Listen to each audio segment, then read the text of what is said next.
Je pense que comme tous les outils, ça peut être utilisé de manière malveillante. C'est pour ça que la plupart des entreprises type OpenAI mettent justement des barrières de sécurité.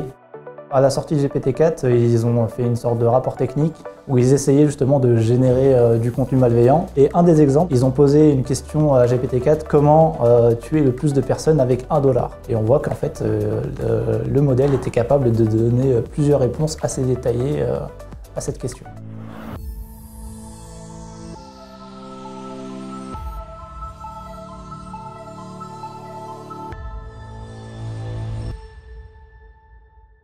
Bonjour, alors je suis Hatim Bourfoun, je suis ingénieur de recherche à l'IDRIS, c'est l'institut du CNRS qui héberge le supercalculateur Jean Zay, qui est essentiel aux entraînements des modèles d'IA d'aujourd'hui.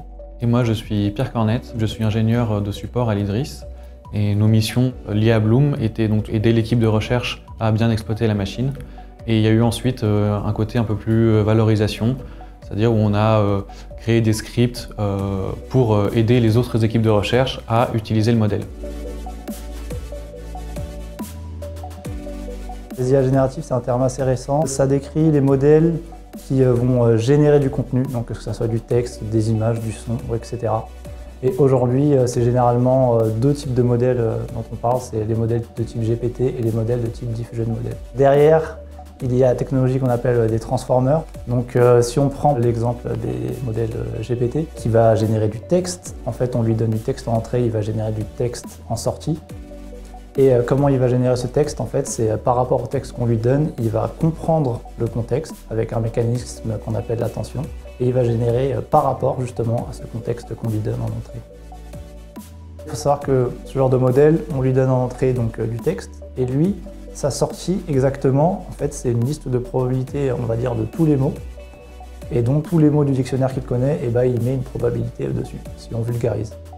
Et du coup, l'attention, en fait, ça va prendre en compte le contexte de manière intelligente. Par exemple, si je dis « je mange un avocat », le mot « avocat » peut référer donc au fruit ou au titre d'avocat.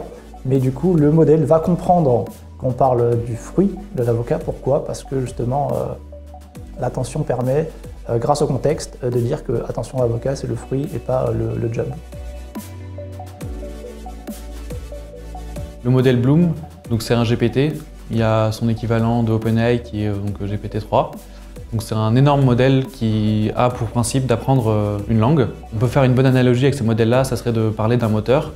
C'est-à-dire que on peut avoir un moteur qui est très puissant, mais sur l'application, on peut vouloir en faire un tracteur ou une voiture de course. Donc par exemple pour ChatGPT, ça serait une voiture de course, et le moteur derrière, c'est GPT, donc GPT-4 aujourd'hui. L'avantage, c'est que les technos sont concentrés dans ce qui est le moteur, et on n'a pas besoin de comprendre comment marche le moteur pour utiliser la voiture de course. Et c'est pareil pour les applis basées sur les modèles de langage, c'est-à-dire que la taille et la puissance du modèle vont conditionner la puissance de l'application. Mais on n'a pas besoin de connaissances a priori pour utiliser ces applications-là qui sont construites a posteriori. Le modèle Bloom, c'est un modèle qui sert à générer du texte. Alors le but premier de ce modèle et des modèles de ce type-là, c'est juste d'apprendre la langue. Donc pour ça, on leur donne tout un tas de textes qu'ils doivent ingérer et on leur demande de prédire le prochain mot du texte qu'on leur donne et on les corrige s'ils sont faux. Il faut savoir que ces modèles-là ont pour principe d'apprendre la langue et on s'est rendu compte en augmentant la taille de ces modèles-là qu'il y avait des effets de plus ou moins de bord, qu'ils ont acquis donc une grande quantité de connaissances qui viennent du texte qu'ils ont ingéré et aussi des capacités de raisonnement pour répondre à des questions. Donc ça c'est quelque chose qui est encore très étudié aujourd'hui et c'est pas ce pourquoi les modèles étaient construits à la base. Et donc c'est un des aspects qu'on utilise pour par exemple faire un chat ou utiliser ces modèles-là. Alors aujourd'hui, il y a quand même des problèmes de fiabilité sur ces modèles-là puisqu'ils cherchent beaucoup à donner une réponse qui est plausible, mais ils n'ont pas un argument de factualité sur les informations qu'ils nous donnent. Donc typiquement, s'ils doivent donner une date, ils savent qu'il faut une date à cet endroit-là, ils ne connaissent pas la date, ils vont donner une date et ils vont être sûrs de la date qu'ils nous donnent, alors qu'elle est fausse. Ça dépend du mode de fonctionnement de l'acteur qui est à l'origine de ces modèles. Il faut savoir qu'on a par exemple OpenAI qui propose les deux versions. Donc il y a GPT 3.5 qui est disponible gratuitement à l'utilisation et GPT-4 où il y a besoin de payer pour l'utiliser. Il faut savoir que ces modèles-là sont très chers à entraîner et les entreprises ne les entraînent pas sans avoir un moyen de capitalisation. Donc il y a différents moyens de capitalisation. Donc il y a passer par une appli payante, mais il peut y avoir aussi par exemple le pari de Microsoft qui est de l'intégrer à son moteur de recherche pour essayer de faire concurrence à Google. Aujourd'hui, si vous utilisez ChatGPT, vous avez un texte au début qui vous dit que les données que vous rentrez dans ce modèle-là et les réponses que le modèle sorte vont constituer une nouvelle base d'entraînement pour des versions futures de ces modèles. Donc effectivement, là-dessus, un des objectifs de la distribution de ChatGPT, c'était de construire un dataset d'entraînement aussi. Je pense que comme tous les outils, oui, ça peut être utilisé de manière malveillante. C'est pour ça que la plupart des entreprises type OpenAI mettent justement des barrières de sécurité. Donc oui, mais après c'est comme tous les outils. À la sortie de GPT-4, ils ont fait une sorte de rapport technique où ils essayaient justement de générer du contenu malveillant. Et un des exemples, c'était ils ont posé une question à GPT-4, comment tuer le plus de personnes avec $1 ? Et on voit qu'en fait le modèle était capable de donner plusieurs réponses assez détaillées à cette question. Il y a plusieurs techniques, c'est par exemple une technique qu'on appelle le Reinforcement Learning with Human Feedback, où en fait on va imposer un biais au modèle pour qu'il ne dise tout simplement pas ce genre de réponse. Et donc dès que quelqu'un va demander une question, voilà, peut-être un peu toxique ou autre, et le modèle va juste dire je ne peux pas répondre à cette question.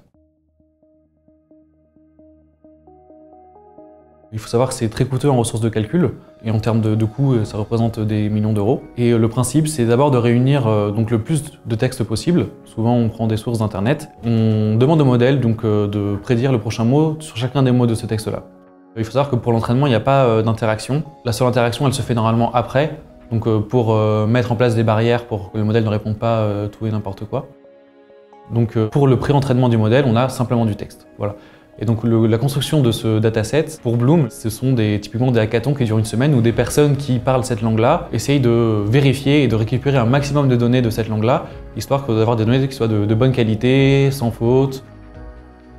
Il y a aussi également donc, des textes, des articles scientifiques. Donc c'est pourquoi le modèle peut générer un article scientifique bidon, mais qui a une jolie forme d'article scientifique. Là, il y a aussi du code. Il y a notamment un projet qui s'appelle aussi Big Code, fait par les mêmes acteurs, qui promeut donc un modèle spécialisé dans le code informatique. Donc on peut lui demander une fonction, en décrivant simplement l'action de cette fonction-là, et il peut nous l'écrire dans le langage qu'on souhaite. Il faut savoir d'abord que ce genre de modèle, c'est extrêmement coûteux à entraîner. C'est de l'ordre du million d'euros. Il y a un an, Bloom, à cette époque, c'était l'un des seuls modèles à être complètement ouvert à la recherche, c'est-à-dire que n'importe qui pouvait télécharger en fait le modèle et faire ses recherches dessus. Et c'est ça qui est assez important justement avec le modèle Bloom, c'est qu'il n'y a pas beaucoup d'instituts de recherche qui ont les moyens d'entraîner le genre de modèle pour ensuite faire ses recherches avec. Et donc c'est pour ça que Bloom était très important à l'époque. C'est une base de données justement qui a été créée pour. Alors il faut savoir qu'il y a un tiers qui a été pris de bases de données existantes et 2 tiers qui a été justement créé pour ce modèle. Et ces 2 tiers-là, c'est du contenu d'Internet qu'ils ont justement pris et ensuite qu'ils ont filtré manuellement.